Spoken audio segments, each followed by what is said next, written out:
Anybody who thinks that the world is less than 10,000 years old, there's an enormous number of creationists, especially in America, but not only in America, do think.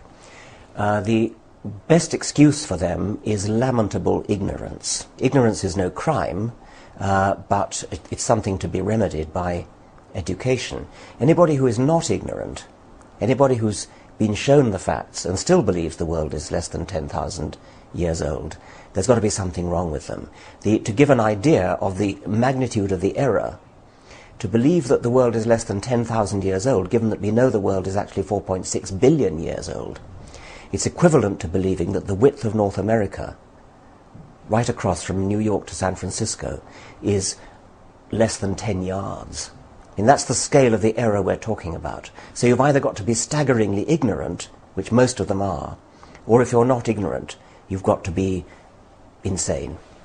I think that religious upbringing is immensely powerful, and if it's hammered into you as a young child, it can be really quite difficult to get rid of in later life, especially if, when you were a child, you were told the devil will come and will try to persuade you of error, remain steadfast, don't listen.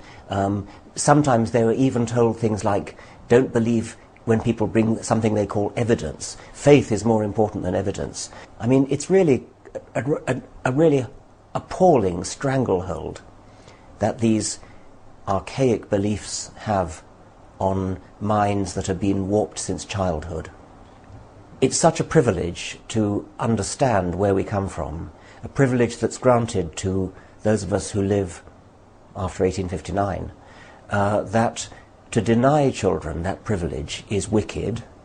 It's a deprivation which should not be visited on any child when the truth is so staggeringly exciting. It really is an enormously exciting thought that we are cousins of all living creatures, that we have a history of 4 billion years of slow, gradual evolution. Just think about 4 billion years of slow, gradual history.